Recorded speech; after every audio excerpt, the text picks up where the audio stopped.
عليه الصلاة والسلام كفى بالمرء كذبا أن يحدث بكل ما سمع صدق رسول الله صلى الله عليه وسلم.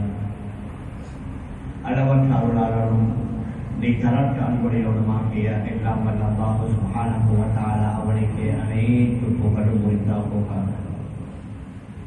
அல்லாஹ்வினால் படைத்து உலகத்திற்கு அனுப்பி வைக்கப்பட்ட மனித இனத்திற்கு சீரான நேரான நல்வழியை காட்டுவதற்காக அல்லாஹ்வினால் அனுப்பி வைக்கப்பட்ட நபிமார்கள், ரசூல்மார்கள், தீர்க்கதரிசிகள் அனைவர்களுக்கும் தலைவராக முத்திரையாக கடைசியாக இவ்வுலகத்திற்கு வருகை தந்து இவ்வுலகத்தில் தான் வாழ்ந்து கொண்டிருந்த காலங்களில் தனக்கு ஏற்படவிருந்த எண்ணற்ற இன்பங்களை, சந்தோஷங்களை, மகிழ்ச்சிகளை பொருட்படுத்தாது ஒவ்வொரு நிமிடமும் பின்னாடியும் தனது சமூகத்திற்காக, சமுதாயத்திற்காக உழைத்து பாடுபட்ட என் உயிருமினிய ரசூலுல்லாஹி ஸல்லல்லாஹு அலைஹி வஸல்லம் அவர்கள் மீதும் அவர்களை தொடர்ந்து பின்பற்றி வாழ்ந்த அத்துணை நல்லடியார்கள் மீதும் அல்லாஹ்வின் சாந்தியும் சமாதானமும் என்றென்றும் உண்டாவதாக. அல்ஹம்துலில்லாஹ். கணியத்திற்குரிய பெரியார்களே, அன்பிற்குரிய கணவான்களே, சகோதரர்களே, அல்லாஹ் சுப்ஹானஹு வ தஆலா நம் அனைவர்களுக்கும் ஒரு அற்புதமான அருமையான மார்க்கத்தை தந்திருக்கிறான். அந்த மார்க்கத்தை பின்பற்றக்கூடியவர்கள் எவ்வாறு உலகத்திலே வாழும் பொழுது வாழ வேண்டும், அவர்களுடைய வணக்க வழிபாடுகளில் எவ்வாறு ஈடுபட வேண்டும், அவர்களுடைய அத்திய அவசிய தேவைகளை எவ்வாறு நிவர்த்தி செய்ய வேண்டும் என்பதை ஒவ்வொரு காலத்திலேயும் அந்தந்த காலத்திலே வாழக்கூடிய அறிஞர்கள் மக்களுக்கு ஞாபகப்படுத்திக் கொண்டே இருக்கிறார்கள். அந்த அடிப்படையில் நம்முடைய அத்திய அவசிய பல தேவைகள், அது உணவுடைய தேவை, உடையுடைய தேவை, வீட்டுடைய தேவை, ஒவ்வொரு காலகட்டத்திலேயும் அந்த உணவுடைய பொருட்களை வாங்குவதற்கு முன்னால் நம்முடைய வருமானம், நம்முடைய சம்பாத்தியம், நம்முடைய தொழில், அதை எவ்வாறு ஹலாலாக அமைத்துக் கொள்ள வேண்டும், அதற்கு பின்னால் அந்த ஹலாலான பணத்தை கொண்டு எவ்வாறு நல்ல பொருட்களை வாங்க வேண்டும், அந்த பொருட்களின் மூலமாக செய்யப்படக்கூடிய உணவுகள் தூய்மையாக பரிசுத்தமாக எவ்வாறு இருக்க வேண்டும் என்றெல்லாம் அடிக்கடி நமக்கு முன்னால ஞாபகப்படுத்தப்படுகின்றது. நாம் உண்ணக்கூடிய உணவும் ஹலாலாக இருக்க வேண்டும், நாம் அணியக்கூடிய ஆடைகளும் சுத்தமாக இருக்க வேண்டும். மற்றவர்கள் நினைப்பதை போன்று எப்படியும் நாங்கள் ஆண்கள் ஆடை அணியலாம் என்பதல்ல. ஆண்களுடைய ஆடை அணிகளுக்கும் சில வரையறைகள் இருக்கின்றன. ஆண்கள் பட்டாடை அணியக்கூடாது. ஆண்கள் ஆபரணங்கள், தங்கமோ வெள்ளியோ மோதிரத்தை தவிர, வெள்ளி மோதிரத்தை தவிர ஆண்கள் வேற எதையும் அணியக்கூடாது. ஆடை அணிகலன்களாக இருக்கலாம், நம்முடைய உண்ணக்கூடிய உணவு வகைகளாக இருக்கலாம், ஏன் நாம் கட்டக்கூடிய வீடுகளும் நாம் நினைத்த மாதிரி கட்ட முடியாது. மழை குளிரிலிருந்து நம்மை பாதுகாத்துக் கொள்ளக்கூடிய நல்ல பலமான வீடுகளை தாராளம் கட்டலாம். அது அல்லாமல் பெயருக்காக, புகழுக்காக, பெருமைக்காக வீண்பிரியமாக வீடுகளை கட்டுவதற்கும் நம்முடைய மார்க்கத்தில் அனுமதி இல்லை. மேலான பெரியார்களே, சகோதரர்களே, அதனால உணவு, உடை, வீடு, வாகனம் இவைகள் இன்று அத்தியாவசியமாக ஆகிவிட்டதை போன்று அதைவிட அவசியமான ஒன்று என்றால் அது மிகையாகாது. நீங்கள் அதை பொய்ப்படுத்த மாட்டீர்கள். நாம் பாவிக்கக்கூடிய நம்முடைய மொபைல் போன், நாம் ஈடுபடக்கூடிய நம்முடைய சமூக வலைத்தளங்கள், நம்முடைய சோசியல் மீடியாக்கள், ஏனென்றால் மற்றவைகளுக்கு கொடுக்கக்கூடிய நேரங்களை விட மிக அதிகமான கால நேரம் இவைகளுக்கு எங்களை அறியாமல், நானும் உங்களுடன் சேர்ந்தே இருக்குகின்றேன், எங்களை அறியாமல் அவைகளுக்கு அதிகமான கால நேரம் கொடுக்கப்படுகின்றது. அதனால் இஸ்லாமிய பார்வையில் நபியுடைய காலத்தில் இவைகள் இல்லாமல் இருந்தாலும் நம்முடைய மார்க்கம் எவ்வளவு தூய்மையானது என்றால் கயாமனால் வரைக்கும் வரக்கூடிய எல்லா வகையான பிரச்சனைகளுக்குரிய தீர்வும் அல்ஹம்துலில்லாஹ் நம்முடைய இந்த மார்க்கத்தில் தெளிவு தரப்பட்டிருக்கின்றது. இந்த அடிப்படையில் நம்முடைய கால நேரம் இதற்காக வேண்டி நாம் செலவழிக்கின்றோம். நாம் யாரும் நினைத்து விடக்கூடாது காலங்கள் கிடைத்துக் கொண்டிருக்கின்றது, நாம் விரும்பிய மாதிரி அவைகளை செலவழிக்கலாம் என்று. இஸ்லாமிய மார்க்கத்தில் காலம் முக்கியமானது, புனிதமானது. அதனால குர்ஆனில் உள்ள 114 சூறாக்களில் 2 சூறாக்களுக்கு அல்லாஹ் காலத்துடைய பெயரை வைத்திருக்கின்றான். ஒன்று சூரத்துல் அஸ்ர், மற்றது சூரத்துல் தஹர். அஸ்ர் என்றாலும் காலம், தஹர் என்றாலும் காலம். இந்த இரண்டும் மிக முக்கியமாக இருப்பதன் காரணமாகத்தான் அல்லாஹ் சுப்ஹானஹு வ தஆலா 2 சூறாக்களுக்கு சூரத்துல் அஸ்ர் என்றும் சூரத்துல் தஹர் என்றும் வைத்திருக்கின்றான். அதோட மொட்டையாக அல்லாஹ் விட்டுவிடவில்லை. கோடை காலத்தை பற்றி, மாரி காலத்தை பற்றி, லீலாஃபி குரைஷ் ஈலாஃபிஹிம் ரிஹ்லத்தஷ் ஷிதாஇ வஸ்ஸைஃப். குறைஷியர்களுக்கு கோடை காலத்துடைய, குளிர்காலத்துடைய 2 பிரயாணங்களை நாம் இலகுவாக்கி கொடுத்ததனால இந்த பைத்துல்லாஹ்வுடைய ரப்பை நீங்க வணங்குங்க என்று 2 காலங்களை பற்றியும் அல்லாஹ் ஞாபகப்படுத்துகின்றான். நேரங்களில் மிக முக்கியமான நேரம் அதிகாலை, வல் ஃபஜ்ர் அதிகாலை வேளையை கொண்டு, வத்துஹா முற்பகலை கொண்டு, சஹருடைய நேரத்தை கொண்டு. இவ்வாறு குர்ஆனை நாம் அலசி ஆராய்ந்தோம் என்றால் காலங்களை பற்றியும் நேரங்களை பற்றியும் அல்லாஹ் பல இடங்களில் பிரஸ்தாபித்திருக்கின்றான். அதனால அந்த கால நேரம் எவ்வாறு செலவழிந்தது, அந்த கால நேரங்களில் நாம் பேசிய பேச்சுக்கள் என்ன, நம்முடைய காதுகளால் கேட்ட பேச்சுக்கள் என்ன, நம்முடைய கைகளால் பதிவிட்ட என்னென்ன செய்திகள், நாம் நம்முடைய கரங்களால் ஷேர் பண்ணின என்னென்ன மெசேஜ்கள், இவைகள் ஒவ்வொன்றும் நம்முடைய வலது இடது கரத்திலே உள்ள மலக்குமார்கள் பதிவு செய்கிறார்கள்.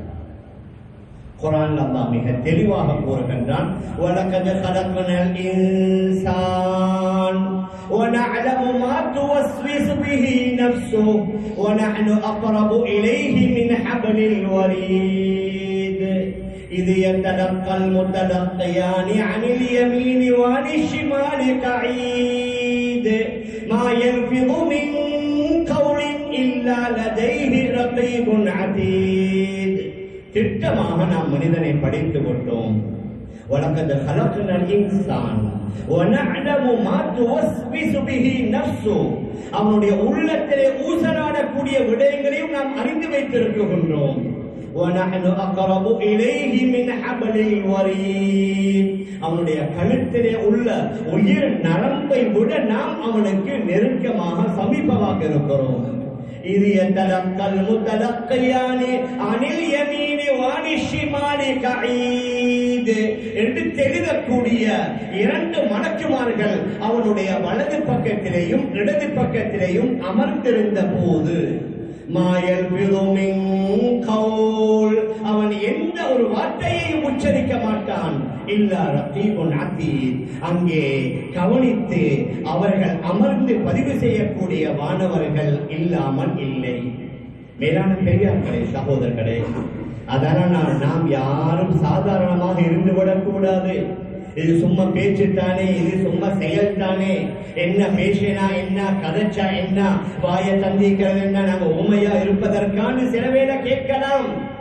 ஆனால் நாம் பேசக்கூடிய ஒவ்வொரு பேச்சும், நான் சோசியல் மீடியாவில் உள்ளவைகளை பற்றி பேசுகின்றேன். ஏனென்றால் அதிலிருந்து யாரும் விதிவிலக்கு அல்ல. நாட்டுடைய தலைவரிலிருந்து ரோட்டை கூட்டக்கூடியவன் வரைக்கும், பெரிய சூப்பர் மார்க்கெட்டிலிருந்து சாதாரணமான பெட்டிக்கடை உள்ளவர்கள் வரைக்கும் அத்துணை பேரும், ஆண்கள் பெண்கள் எல்லோருமே இதற்கு பழகிவிட்டார்கள். மேலான பெரியார்களே, சகோதரர்களே, அதனால இவைகளில் நம்முடைய ஈடுபாடுகள் எவ்வாறு இருக்க வேண்டும்? நாம் மற்றவர்கள் மாதிரி அல்ல. நொன் முஸ்லிமை விட்டு விடுவோம். அவர்கள் கண்டதே காட்சி, கொண்டதே கோலம், இந்த உலகம் தான் சொர்க்கம் என்று நினைத்து வாழுவார்கள். நானும் நீங்களும் அவ்வாறு அல்ல. எங்களுக்கு ஒரு மறுமை, எங்களுக்கு ஒரு ஆசிரியரா, எங்களுக்கு கேள்வி கணக்கு, எங்களுக்கு சொர்க்கம், எங்களுக்கு நரகம், இவைகள் அனைத்தையும் நாங்கள் ஈமான் கொண்டிருக்கிறோம், நம்பி இருக்கிறோம். மேலான பெரியார்களே, சகோதரர்களே, அதனால இவைகளில் நாம் எவ்வாறு ஈடுபட வேண்டும்? ஏதாவது ஒரு செய்தி வந்துவிட்டது என்றால் கண்ணை மூடிக்கொண்டு அவைகளை நம்ப ஏதா. குர்ஆன்ல அல்லாஹ் மிக தெளிவாக கூறுகின்றான், யா அய்யுஹல்லதீன ஆமனூ இன் ஜாஅக்கும் ஃபாஸிகுன் பினபா, ஒரு ஃபாஸிகான தீயவன், ஒரு கெட்டவன் ஒரு செய்தியை கொண்டு வந்தால் ஃபதபையனு, முதல்ல தீர விசாரிங்க, அதனுடைய நம்பகத்தன்மையை அறியுங்க. இது இந்த நேரத்துல இந்த சந்தர்ப்பத்துல உண்மையிலேயே இதை சொன்னவர் யார் ஏனென்றால் இப்பொழுது வந்திருக்கக்கூடிய நவீன கருவிகளின் மூலமாக ஒருவருடைய புகைப்படத்தை போட்டு அவர் பேசுவதை போன்று வாயை அசைக்க வைத்து உண்மையில அவர் சொன்னதும் இல்ல, அவர் பேசியதும் இல்ல, ஆனால் வந்திருக்கக்கூடிய அந்த கருவிகளின் மூலமாக வேண்டிய வேலைகளை செய்யலாம். அதனால குர்ஆன் என்ன கூறுது, ஃபதபையனு, முதல்ல நீங்க அதனுடைய உண்மை தன்மையை அலசி ஆராயுங்க.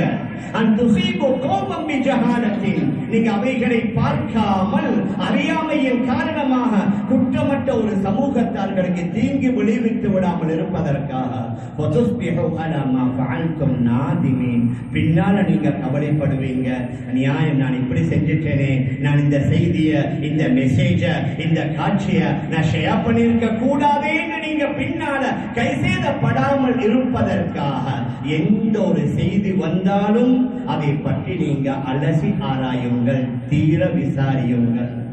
நபியுடைய ஹதீஸும் அவ்வாறு தான், கஃபா பில் மரி கதிபன் அய்யுஹத்திஸ பிகுல்லி மா சமிஅ, ஒரு மனிதன் பொய்யனாக இருப்பதற்கு போதும் அவன் தன்னுடைய காதால கேட்கக்கூடிய அனைத்தையும் அடுத்தவர்களுக்கு அறிவிப்பது, சொல்வது, ஷேர் பண்ணுவது, அதன் மூலமாகவே விளங்கிக் கொள்ளலாம் அவன் மிகப்பெரிய பொய்யன். யூகங்களை வைத்து, வெறும் நம்முடைய எண்ணங்களை வைத்து எதையும் முடிவு செய்யலாம். குர்ஆன் அல்லாஹ் மிக தெளிவாக, யா அய்யுஹல்லதீன ஆமனூ இஜ்தனிபூ கதீரம் மினத்-தன், வெறும் யூகங்கள், வெறும் தப்பெண்ணங்களை விட்டு உங்களை நான் எச்சரிக்கை செய்கின்றேன். இன்ன பஅத-தன்னி இஸ்முன், உங்களுடைய சில எண்ணங்கள் கூட பாவம். நபி அவர்களுடைய மிக தெளிவான ஹதீஸ், இய்யாக்கும் வதன்ன ஃபஇன்னத்-தன்ன அக்தபுல் ஹதீஸ், நான் வீணான தப்பான எண்ணங்களை விட்டு உங்களை நான் எச்சரிக்கை செய்கின்றேன். உங்களுடைய அநேகமான எண்ணங்கள் அது பொய்யான செய்தியாகும். மேலான பெரியார்களே, சகோதரர்களே, அதனால முதலாவது எந்த செய்தி, எந்த காட்சி, எந்த படம் வந்தாலும் நாங்க முதல்ல தீர விசாரிக்கணும். ஒரு முறை அல்ல, பல முறை அதை பற்றி யோசிக்கணும்.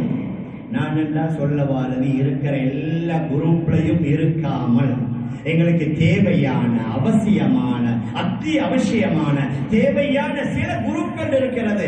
மற்ற எல்லாத்திலிருக்கும் நாங்க வெளியாகிட்டோம்டா அவங்க தான் மிகப்பெரிய புத்திசாலிகள்.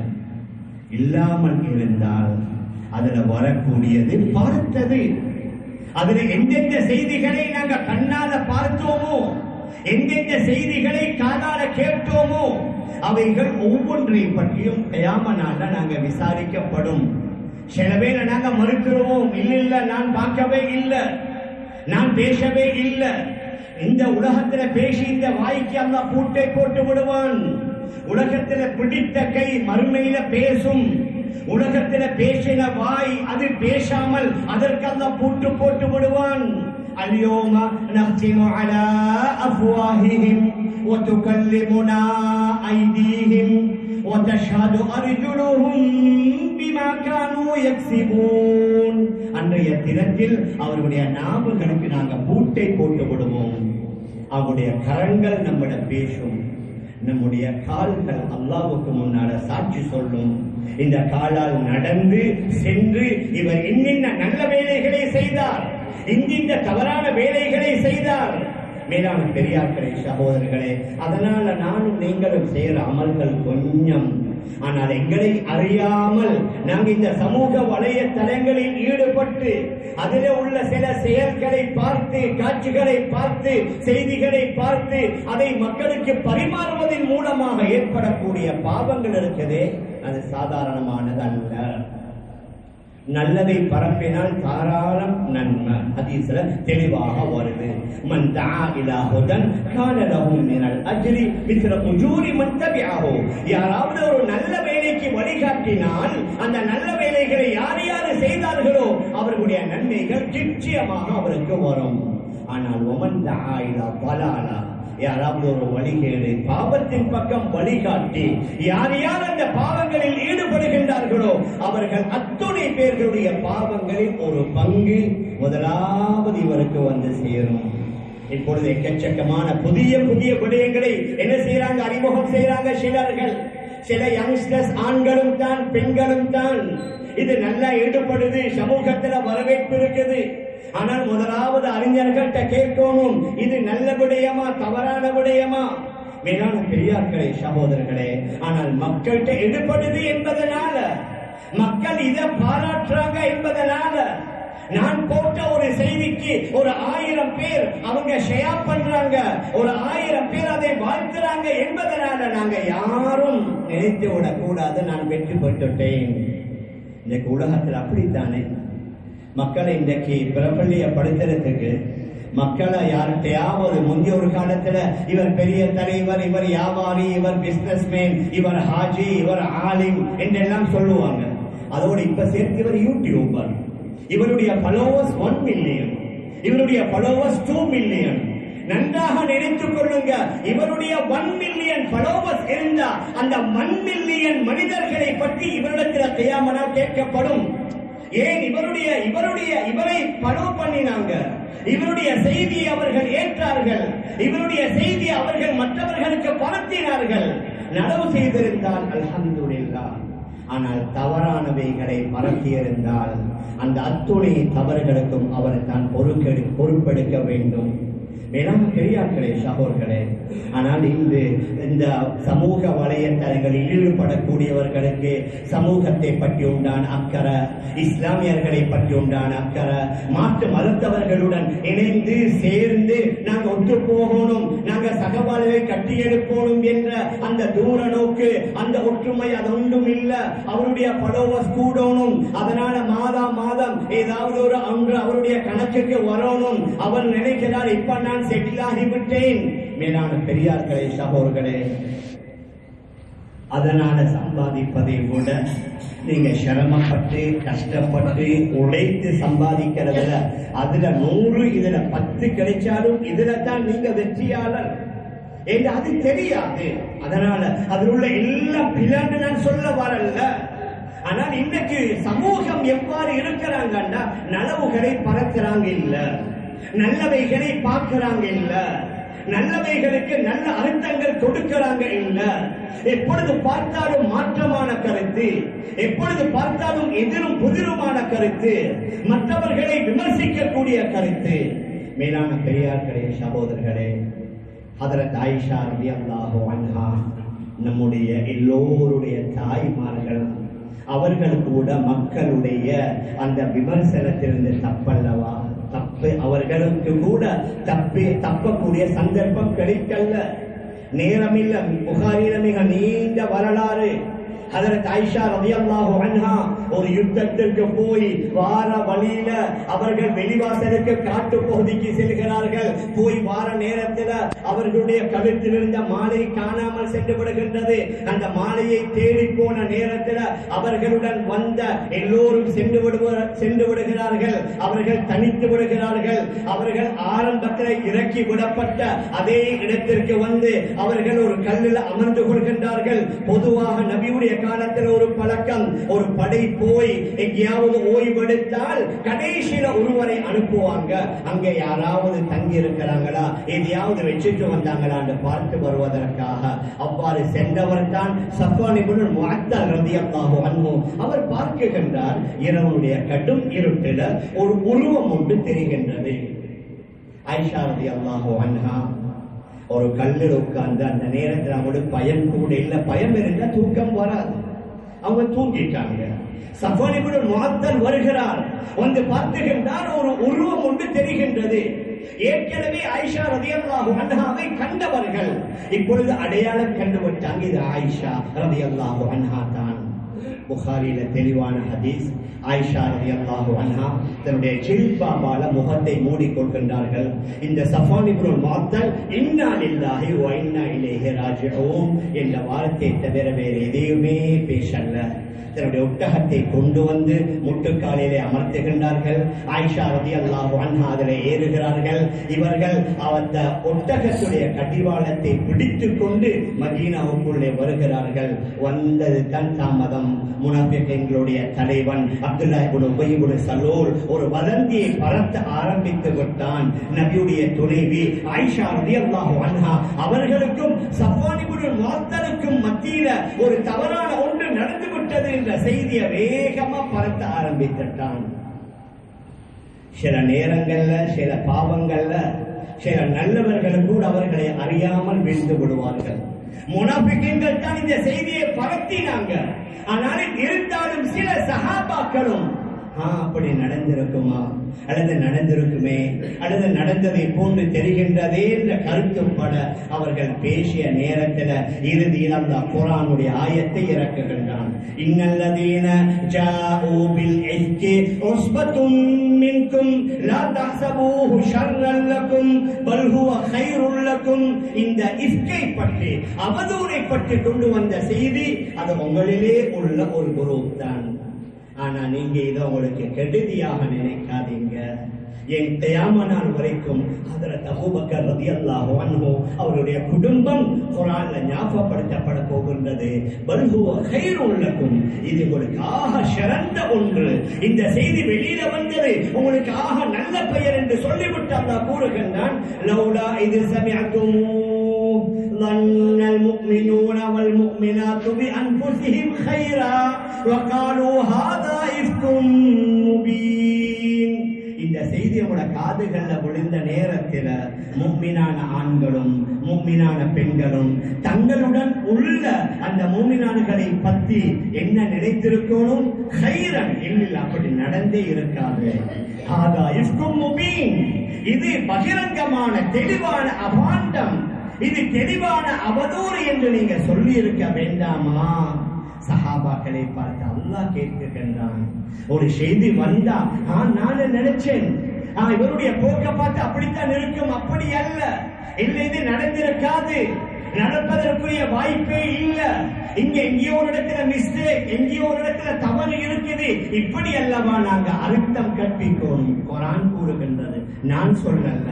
லௌலா இது சமிஅதுமூ, இந்த செய்தி உங்களுக்கு வந்த நேரத்துல நீங்க சொல்லி இருக்க கூடாதா?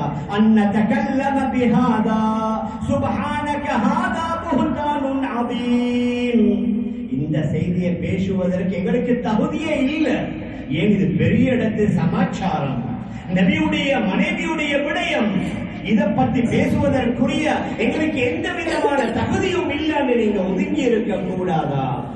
இன்னைக்கு ஆக சின்னவனும் ஆக உயர் மட்டத்தில் உள்ள தலைவராக இருக்கலாம், ஜனாதிபதியாக இருக்கலாம், பிரதமர்களாக இருக்கலாம், நாட்டுடைய மிகப்பெரிய அதிகாரத்தில் உள்ளவர்கள் எல்லாத்தையும் விமர்சனம் செய்யக்கூடிய ஒரு காலத்துல நான் நீங்களும் வாழ்ந்து கொண்டிருக்கின்றோம்.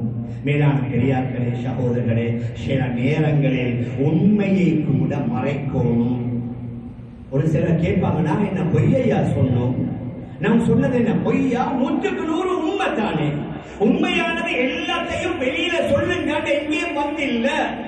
புகாரில வருது, ஹஜ்ரத் அபூ ஹுரைரா ரலியல்லாஹு அன்ஹு நபி அவர்களை சந்திக்க செல்கின்றார்கள். ஒரு நீண்ட ஹதீஸ், அதுல நான் இந்த விடயத்தை மாத்திரம் கூறுகின்றேன். நபி அவர்களை சந்திக்க செல்கின்றார்கள். நபி அவர்கள் தன்னுடைய 2 பாதரட்சைகளை கொடுத்து சொன்னாங்க, அபூ ஹுரைரா, வெளியில போய் நீங்க யார சந்தித்தாலும் அவருக்கு நன்மாராயம் சொல்லுங்க. யாரு கல்பால உள்ளத்தால நம்பி வாயால கனிமா சொன்னா அவருக்கு சுவர்க்கத்தை கொண்டு நன்மாராயம் சொல்லுங்க. அதற்கு சாட்சியாக என்னுடைய 2 ஸ்லீப்பரையும் நீங்க எடுத்துக்கொண்டு செல்லுங்க. வெளியில வந்தவுடன் முதலாவது சந்தித்தது ஹஜ்ரத் உமர் ரலியல்லாஹு அன்ஹு அவர்களைத்தான். ஹஜ்ரத் உமர் ரலியல்லாஹு அன்ஹு அபூ ஹுரைராட்ட கேட்டாங்க, என்ன அபூ ஹுரைரா இது என்ன? இல்ல, நபி அவர்கள் இப்படி சொல்லி அனுப்பினாங்க. அதற்கு ஆதாரமாக இந்த செருப்பையும் விட்ட தந்தாங்க. ஓங்கி அவர்களுடைய நெஞ்சில ஒரு குத்தொண்டு போட்டாங்க. புகாரியில வருது, அவர் அப்படி கீழே உட்கார்ந்துட்டார். அவ்வளவு வேகம். அழுது ரசூலுல்லாஹி ஸல்லல்லாஹு அலைஹி வஸல்லம் அவர்கள்ட்ட வந்தார்கள். அவர்களை துயர்ந்து ஹஜ்ரத் அபூ ஹுரைரா ரலியல்லாஹு அன்ஹு அவர்களும் வந்து விட்டார்கள். ஹஜ்ரத் ரசூலுல்லாஹி ஸல்லல்லாஹு அலைஹி வஸல்லம் கேட்டாங்க, அபூ ஹுரைரா ஏன் அழுவுறீங்க? நடந்த முழு விடயத்தையும் சொன்னார்கள். நபி அவங்க கேட்டாங்க, உமர் நீங்க அப்படி செஞ்சீங்களா? ஆம் யா ரசூலல்லாஹ், நான் செஞ்சேன். என்னுடைய தாயும் தந்தையும் உங்களுக்கு அர்ப்பணமாகட்டும். நீங்க சொன்ன இந்த செய்திய அபூ ஹுரைரா வெளியில போய் சொல்லிட்டா மக்கள் மற்ற அமல்களை செய்வதை விட்டு கனிமா சொன்னா சொர்க்கத்தை போகலாம் தானே நிறுத்திடுவாங்க. யா ரசூலல்லாஹ், இதை சொல்லாமல் இருந்தால் நல்லவல்லவா? நபி அவங்க சொன்னாங்க, அபூ ஹுரைரா உமர் சொல்வது நல்ல விடயம், அதனால நீங்க இதை சொல்லாதீங்க. நல்ல விடயம் தான், நல்ல விடயம் எல்லாத்தையும் சொல்லணும் என்பதல்ல. ஹஜ்ரத் அபூ ஹுரைரா ரலியல்லாஹு அன்ஹு அவர்கள் வஃபாத்தாகிற நேரத்தில் சொன்னாங்க, நான் நபியிடமிருந்து 2 கல்வி பாத்திரங்களை பெற்றுக் கொண்டேன். ஒன்றை மக்களுக்கு சொல்லிவிட்டேன், மற்ற ஒன்றை சொல்லி இருந்தா என்னுடைய கழுத்துடைய நரம்பு வெட்டப்பட்டிருக்கும். இதுவரைக்கும் சொல்லல, நான் மரணிக்க போகின்றேன், அமானிதம் என்பதனால சொல்லுகின்றேன் என்று அந்த காலத்துல கூட சில உண்மைகளை மக்களுக்கு மத்தியில் பிரச்சனை வரும், ஃபித்னா வரும், குழப்பம் வரும் என்று மறைத்தார்கள் என்றால் நானும் நீங்களும் வாழ்ற இந்த யுகம் ஒரு செய்தியை போட்டா ஒரு வினாடியில உலகத்துடைய 4 பக்கங்கள்ல உலகத்தில் அந்த குரூப்ல இருக்கக்கூடிய 1000 பேர்களுக்கு ஒரு வினாடியில போய் சேரக்கூடிய இந்த காலம், அந்த காலத்தில் அந்த அளவுக்கு வேகமா போறது இல்ல. போகாத காலத்துல கூட சொன்னாங்க, கவனமா இருங்க, மக்கள்கிட்ட நீங்க நல்லதை பரத்துங்க, கெடுதிகளை பரத்தாதீங்க. நபியுடைய ஹதீஸ் ஹஜ்ரத் உமர் இப்னு கத்தாப் ரலியல்லாஹு அன்ஹு அவர்கள் சொன்னது, இன்ன லில்லாஹி இபாதன் யுமீதூனல் பாத்தில பிஹஜ்ரிஹி வ யுஹ்யூனல் ஹக்க பிதிக்ரிஹி. சொன்னாங்க, சில நல்ல மனிதர்கள் இருக்கிறாங்க, பாத்திலை தவறை அதை பேசாமல் இருப்பதனால இல்லாமலாக்குவாங்க. வ யுஹ்யூனல் ஹக்க பிதிக்ரிஹி, நல்லதை பேசுவதை கொண்டு அந்த நல்ல செயலை ஹயாத்தாக்குவாங்க. இப்பொழுது இருக்கிறது நேர் மாற்றம். தவறானதை பேசி அதை பெருசுபடுத்திக் கொண்டோம், நல்லவைகளை பேசாமல் அது அப்படி கீழே சென்று விடுகின்றது. நாங்க பார்க்கலாமே, யாராவது சமூகத்தில் குடும்பத்தில் உள்ள ஒரு ஆள் 90% நலவுகள், ஒரு 10% கெடுதிகள் என்ன, அந்த 90 மறந்துடுறாங்க, அந்த 10 தான் பேசுறாங்க. மேலான பெரியார்களே சகோதரர்களே, பேசுறது எங்களுக்கு மத்தியில பரவாயில்லை, ஆனால் எடுத்ததுக்கெல்லாம் அதை போட்டோ எடுத்து அதை வீடியோ பண்ணி அதை அவருடைய குரூப்ல போடுற. இப்பொழுது சில குரூப்கள் வெளிநாடுகளுக்கு போறாங்க, கணவனும் மனைவியும் போறாங்க, அவங்க தங்குற ஹோட்டல், அவங்க சாப்பிட்ட சாப்பாடு, அவங்க தங்கின பெட்ரூம், அவங்க குளிச்ச ஸ்விமிங் பூல் எல்லாத்தையும் புடிச்சு லைவா அவர்கள் இப்பொழுது அந்த பேஸ்புக்ல போட்டுக்கொண்டே இருக்கிறாங்க. ஒரு உலகத்தில் உள்ள எல்லாரும் அந்த பெண்ணை பார்க்கிறாங்க. என்ன பெண் எங்களுக்கு மஹரம் இல்லையே, கணவனுக்கு மட்டும்தானே அந்த மனைவி மஹரம், அவளுடைய சகோதரர்களுக்கு மட்டும்தானே மஹரம். ஒரு உலகத்தில் உள்ள எல்லாரும் அவருடைய மனைவியை பார்ப்பதற்கு இங்கு அனுமதியா? எத்தனை குடும்பத்தில் உள்ள பெண்மணிகள் தன்னுடைய கணவனுடன் சண்டை பிடிக்கிறாங்க பாருங்க. அவங்க அங்க பேசிக்கிறாங்க, சிங்கப்பூர் பேசிக்கிறாங்க, துபாய் பேசிக்கிறாங்க, இந்த மோடு பேசிக்கிறாங்க, இந்த ஹோட்டல்ல தங்கிக்கிறாங்க. இதெல்லாம் பல பிரச்சனைகள் வருவதற்கு என்ன காரணம்? இவர் போட்ட அந்த மெசேஜ். அதை விட ரொம்ப ஆபத்து, வருஷத்துல லைஃப்ல ஒருக்க போற பல வருஷ கனவுகளை கண்டுவிட்டு அங்க ஹரத்துக்கு போனா அங்க தவாஃப்ல கூட அமைதியாக அடக்கமாக ஒடுக்கமாக ஒரு தவாஃப் ஒன்று செய்யலாம். எல்லாரோட கையில மொபைல் போன், அங்கே அவர்கள் செல்ஃபி எடுத்துக்கொண்டு, அங்கே பேசிக்கொண்டு, அங்கே கதைத்துக் கொண்டு. என்ன நீங்க உங்களவு போனத உலகத்துக்கு காட்டணுமா? உலகத்தில் உள்ள மக்கள் பைத்துல்லாவை கண்டதில்லையா? பைத்துல்லாவுக்கு உள்ளே உள்ளதை கூட நீங்க யூடியூப்ல பார்க்கலாம். மதீனாவுக்கு நபியுடைய ரவுதாவுக்கு போனா கிட்டத்தட்ட 90% கைகள்ல அங்க சலாம் சொல்றதுக்கு அவங்களுக்கு ஞாபகம் இல்ல. அவங்களோட மொபைல் போனை உயர்த்தி நபியுடைய ரவுதாவை வீடியோ பண்றாங்க. யாரு அதுல படித்தவர்கள் கூட விதி விலக்கல்ல, போறவங்க சொல்லி கொடுக்கணும். இங்க நீங்க வீடியோ பண்ண வரலையே, ரசூலுல்லாஹ்வுடைய ரவுதாவுக்கு வந்திருக்கிறீங்க. நபி அவர்கள் செஞ்ச தியாகங்களை ஞாபகப்படுத்துங்க. நபி அவர்கள் எவ்வளவு வறுமையில எளிமையில வாழ்ந்தாங்க, எவ்வளவு சிரமங்களை பட்டாங்க. அந்த சிரமங்களை மனசுல வைத்து அந்த ரசூலுல்லாஹ்வுக்கு சலாம் அல்லவா சொல்ல வேண்டும். வந்திருக்கிற அநேகமானவர்கள் 75, 80, 90 விதமானவங்க அவங்களோட மொபைல் போனை தூக்கி அந்த ரவுதாவை படம் பிடித்து அதை லைவா காட்டுற. நான் இப்ப மதீனாவுல, நான் இப்பொழுது ரவுதாவுல, நான் இப்பொழுது வைக்காப்பட்ல. மேலான பெரியார்களே, சகோதரர்களே, நான் எதை சொல்ல வரேன்டா, அந்த அளவுக்கு நாங்க இதுல மூழ்கி விட்டோம். நாங்க ஒவ்வொருவரும் யோசிக்கணும். என்னுடைய கால நேரம் இதில் கழியுது. மனைவியோட பேச நேரம் இல்லை, பிள்ளைகளோட கொஞ்சத்துக்கு நேரம் இல்லை, வீட்டிலிருந்து வெளியில போகும் பொழுதும் போன், வீட்டுக்குள்ள வந்து டீய ஊட்டுங்க, டொஃபிய போடுங்க, சாப்பாட்டை வைங்கன்னு சொல்லிக்கொண்டு அந்த சாப்பாட்டை கூட ருசித்து சாப்பிடுறல்ல, கையால சாப்பிடுறது, கண்ணால அதை பார்த்து கொண்டிருக்கிறது. மேலான பெரியார்களே, சகோதரர்களே, ஏன் எங்கள் அநேகமானவர்களுடைய தொழுகையில் கூட உயிரோட்டம் இல்லை. கடைசி நிமிஷம் வரைக்கும் மொபைல் போனை பார்த்துக்கொண்டு அதோட காட்சிகளை பார்த்துக்கொண்டு வந்து தக்பீர் கட்டின தொழுகையை என்ன சிந்தனை வரும்? சலாம் கொடுத்து முடியறதுக்குள்ள ஓடுற. அங்கே ஓத வேண்டிய ஔராதுகள் இல்ல, ஓத வேண்டிய திக்ருகள் இல்ல, ஓத வேண்டிய துஆக்கள் இல்ல, ஓத வேண்டிய குர்ஆனுடைய திலாவத்துகள் இல்ல. நாங்க நினைக்க கூடாது இதோட எங்கட கடமை முடியும் என்று. நபியுடைய தெளிவான ஹதீஸ், இன்ன லிரப்பிக அலைக ஹக்கா, உங்களோட ரப்புக்கும் ஒரு ஹக் கொண்டு இருக்குது. உங்களோட நேரம் காலத்தை ரப்புக்கு கொடுங்க. வெறும் பருதை மட்டும் தொழுது 3 நிமிஷம் 4 நிமிஷம் குடித்ததோட உங்களோட ரப்புக்குரிய ஹக்கு முடியாது. இன்ன லிரப்பிக அலைக ஹக்கா, உங்களோட அல்லாஹ்வுக்கு ஒரு ஹக் உண்டு. ஒரு ஜௌஜத்திக அலைக ஹக்கா, உங்களோட மனைவிக்கும் ஒரு ஹக் உண்டு. ஒலி நஃப்ஸிக அலைக ஹக்கா, உங்களோட உடலுக்கும் ஒரு ஹக் உண்டு. ஒலி ஐனிக அலைக ஹக்கா, உங்களோட கண்ணுக்கும் ஒரு ஹக் கொண்டு இருக்குது. கண்ணை எவ்வளவு நேரம் பாவிக்கணும்? ஏன் இன்னைக்கு நிறைய சின்ன பிள்ளைகள் பாருங்க கண்ணாடி போடுறாங்க. ஏன் அதை நாங்க யோசித்தோமா? ஏன் சிறு வயசுல நிறைய ஆண் பிள்ளைகளும் பெண் பிள்ளைகளும் கண்ணாடி போடுறாங்க? எக்கச்சக்கமான கால நேரம் அவர்களுடைய கண்ணால, அவர்களுடைய மொபைல் போனோ அல்லது அவர்களுடைய கம்ப்யூட்டர்லயோ ஈடுபட்டதுனால பார்வை குறைகின்றது. நபி அவர்கள் சொன்னார்கள், உங்களோட கண்ணுக்கு ஒரு ஹக் கொண்டு இருக்குது. கண்ணுக்கு கொடுக்க வேண்டிய ஓய்வை கொடுக்கணும். சில இடங்கள்ல நாங்க பார்க்கலாம், காலையில ஸ்கூலுக்கு போற அநேகமான வேனில் உள்ள பிள்ளைகளை பாருங்க, எல்லாம் தூங்கி கொண்டு போற.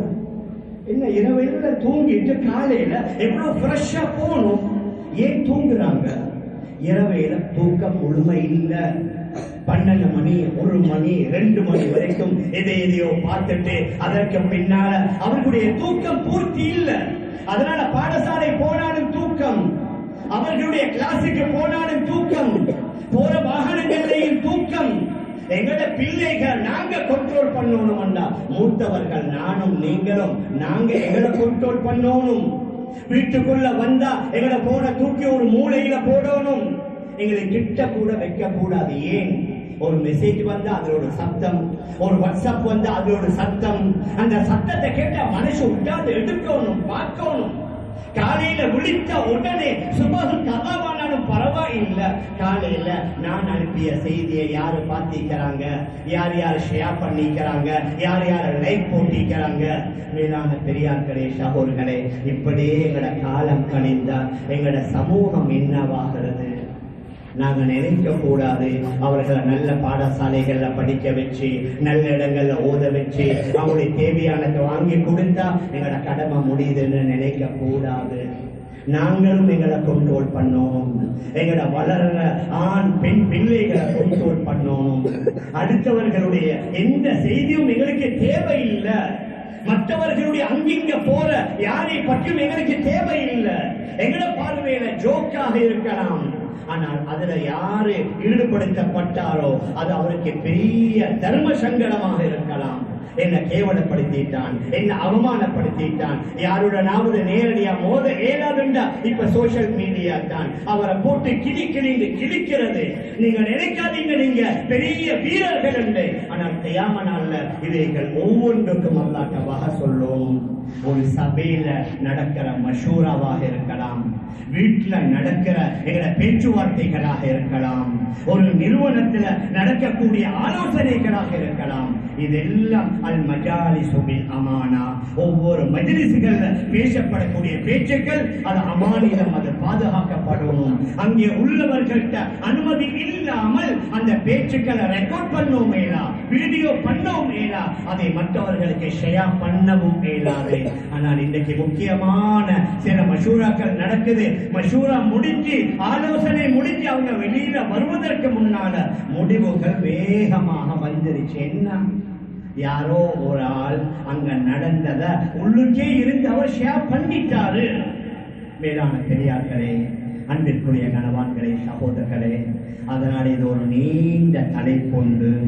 நாங்கள் ஒவ்வொருவரும், நானும் உங்களுடன் சேர்ந்து நாங்கள் எங்களுக்கு கணக்கு பார்க்கறது எல்லாம் ஃப்ரீயா தந்ததுனால, எங்களுக்கு அன்லிமிட்டட் டேட்டா எல்லாம் வந்ததுனால நாங்க எவ்வளவு காலத்தை கொடுத்தோம், எவ்வளவு நேரத்தை கொடுத்தோம், எவ்வளவு டைம் கழிஞ்சிச்சுன்னு எங்களுக்கு பார்க்க நேரம் இல்லை. ஆனால் நாளை மறுமையில தான் இவைகள் எல்லாத்தையும் பார்த்தா, நான் இவ்வளவு பேரோட தொடர்பா, இவ்வளவு பேருடைய செய்தி அனுப்பிக்கிறேனா, இவ்வளவு செய்திகளுக்கு லைக் பண்ணிக்கிறேனான்னு அந்த நேரத்தில் கவலைப்படுவதில் அர்த்தம் இல்லை. மேலான பெரியார்களே, அன்பிற்குரிய கணவான்களே, சகோதரர்களே, அதனால நாங்க ஒவ்வொருவரும் பொறுப்புதாரிகள். நாங்க ஒவ்வொருவரும் தன்னை கட்டுப்படுத்தணும். நான் என்ன கட்டுப்படுத்தணும், நான் என்னுடைய மனைவியை கட்டுப்படுத்தணும். நாங்க கணவனும் மனைவியும் உம்மாவும் பாப்பாவும் அவர்களை கட்டுப்படுத்தினால் தான் வளர்ற பிள்ளைகளை கட்டுப்படுத்தலாம். நாங்க எங்களை கட்டுப்படுத்தலாண்டா அவர்கள் எங்களை விட வேகமாக சென்று விடுவார்கள். அதனால நனவுகள் குறைவாக இருக்கும், பாவங்கள் அதிகமாக இருக்கும். இன்னும் பல பாவங்களுக்கு எங்களுடைய யங்ஸ்டர்ஸ் அவர்கள் பழகியதற்குரிய காரணம் இந்த சோசியல் மீடியாண்டா. அது மிகையாகாது. ஒரு 30-40 வருடங்களுக்கு முன்னால நாங்கள் நினைத்தும் பார்க்காத பாவங்கள் இன்று சர்வ சாதாரணமாக, மிக சாதாரணமாக சில ஆண்கள் பெண்கள் 16 வயசு 17 வயசு 18 வயசு வாலிப ஆண்களும் பெண்களும் செய்ய துடிக்கிறார்கள் என்றால் அவர்கள் பார்க்கக்கூடிய சில தவறான காட்சி. மேலான பெரியார்களே, அன்பிற்குரிய கணவான்களே, சகோதரர்களே, அதனால இதுல நிறைய விடயங்கள். இதுல நாங்க எப்படி ஈடுபடணும்? முதலாவது வார செய்தியுடைய நம்பகத்தன்மையை பார்க்கணும், அது உண்மையாண்டு பார்க்கணும். இதனால உலகத்திற்கும் தீனுக்கும் மறுமையில நன்மையும் கிடைக்குமா என்று ஒரு முறைக்கு பல முறை யோசிக்கணும். இதுல நன்மை இல்லையா, தேவையே இல்லை, அதை விட்டு விடுவோம், அதை டிலீட் பண்ணிடுவோம், அல்லது அந்த குடும்பத்திலிருந்து நாங்க அல்லாண்டு வெளியாக்கி விட்டோம். நாங்கள் எங்களை பாதுகாத்துக் கொள்ளலாம். மேலான பெரியார்களே, அன்பிற்குரிய கணவான்களே, சகோதரர்களே, அதனால மற்ற விடயங்கள்ல ஹராம் ஹலால்ல நாங்க உணவுல உடையில எப்படி பேணுதல் காட்டுகின்றோமோ அதே மாதிரி இந்த சோசியல் மீடியாவுல ஈடுபடுவது, செய்திகளை எடுப்பது, செய்திகளை பரத்துவது, அதுல என்னென்ன ஈடுபடுகின்றோமோ அவைகள் ஒவ்வொன்றுக்கும் வரையறைகளும் நன்மைகளும் பாவங்களும் இருக்கின்றது. அதனால் அவைகள்ல எது ஒன்றுக்கு பல தடவை யோசித்து இது நல்லதோ, அதன் மூலம் நன்மை கிடைக்குமோ, நன்மை எனக்கு தேவனால பாதகமாக அமையாதோ, அவைகளை மட்டும் எங்களை ஈடுபடுத்துவோம். அது அல்லாத மற்ற அனைத்திலிருந்து நாங்கள் விடுபட்டோம் என்றா நாங்க கொஞ்சம் அமல் செய்யறோம். இருந்தாலும் பாவங்கள் இருந்து நாங்கள் எங்களை பாதுகாத்துக் கொள்ளலாம். அந்த அடிப்படையில நாம் நம்முடைய வாழ்வை அமைத்துக் கொள்ள எல்லாம் வல்ல அல்லாஹ் நம் அனைவர்களுக்கும் தௌஃபீக் செய்வானாக. ஆகவே யா அல்லாஹ் நம்ம எல்லோருடைய பாவங்களை மன்னிப்பாயாக. நம்முடைய பெற்றோர்கள், ஒற்றார்கள், உறவினர்கள், முழு உலகத்தில் உள்ள அனைத்து இஸ்லாமிய ஆண்கள் பெண்களை பாதுகாப்பாயாக. உலகத்தில் வாழும் காலம் எல்லாம் இஸ்லாமிய முறைப்படி வாழ்வதற்கு உதவி செய்வாயாக. விசேஷமாக பெலஸ்தீனத்தில் சூடான்ல வாழக்கூடிய நம்முடைய உறவுகளை பாதுகாப்பாயாக. அவர்களுக்கு அமைதியான சூழலை ஏற்படுத்தி வைப்பாயாக. அச்சமற்ற பயமற்ற சூழலை ஏற்படுத்தி வைப்பாயாக. இந்த நாட்டுடைய நிலைமையை சீராக்கி வைப்பாயாக. ஊழல் இல்லாத நேர்மையான நல்ல தலைவர்களையும் ஆட்சியாளர்களையும் கொண்டு வந்து சேர்ப்பாயாக. நம் எல்லோருடைய முடிவை நல்ல முடிவாக ஆக்கி நம் அனைவர்களுக்கும் ஜன்னத்துல் ஃபிர்தௌஸ் என்ற சுவர்க்கத்தை தந்திருவாயாக. ஆமீன் ஆமீன் யா ரப்பல் ஆலமீன் برحمتك يا ارحم الراحمين والحمد لله رب العالمين. الحمد لله الاكرم الذي